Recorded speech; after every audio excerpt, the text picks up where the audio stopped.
যদি যুক্তরাষ্ট্রের কথা না শুনি তারা গার্মেন্টস রপ্তানি বন্ধ করে দেবে, এর থেকে অযৌক্তিক এবং একটা ভুল তথ্য কিংবা প্রতারণামূলক তথ্য আর কিছু হতে পারে না।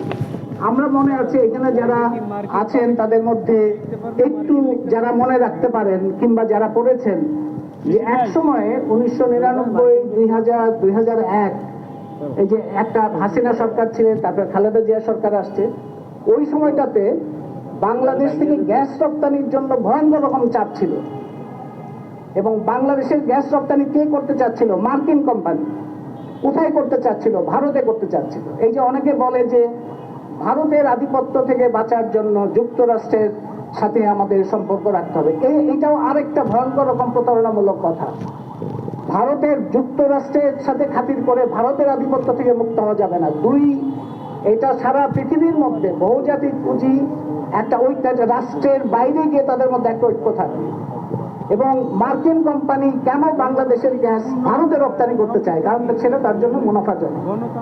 তো তাইলে ভারতে রপ্তানি করতে যখন চাইলো গ্যাস, তখন বাংলাদেশে এটার পক্ষে বিশ্ব ব্যাংক বলেছে, এটার পক্ষে মার্কিন দূতাবাস বলেছে, ভারতীয় হাই কমিশন বলেছে, আমাদের যারা আমলা তারা বলেছে, আমাদের অনেক রাজনীতিবিদ বলেছে, আমাদের অনেক ব্যবসায়ী নেতারা বলেছে। কিন্তু জনগণের মধ্যে থেকে এটার বিরুদ্ধে প্রতিরোধ তৈরি হয়েছিল, লং মার্চ হয়েছে, আন্দোলন হয়েছে, সেটার কারণে তারা গ্যাস রপ্তানি করতে পারে নাই। সেই সময় ব্যবসায়ী এবং আমলাদের পক্ষ থেকে একটা যুক্তি বলা হইতো যে যদি গ্যাস রপ্তানি করতে না দেওয়া হয় তাহলে গার্মেন্টস রপ্তানি করতে পারবো না। আমেরিকা তাইলে, যুক্তরাষ্ট্র তাইলে গার্মেন্টস আমাদের কাছ থেকে কিনবে না।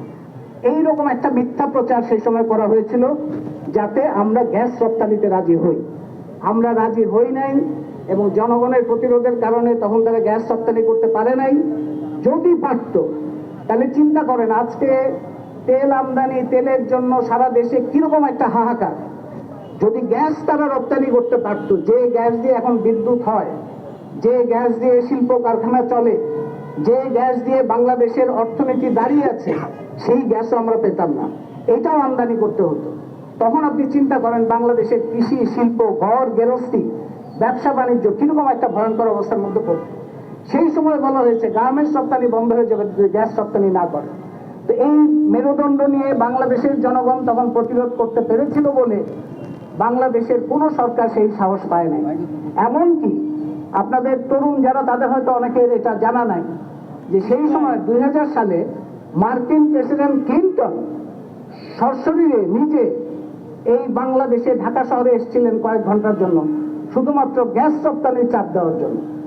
কিন্তু জনপ্রতিরোধের কারণে সেই সময়কার সরকার সফল হয় নাই।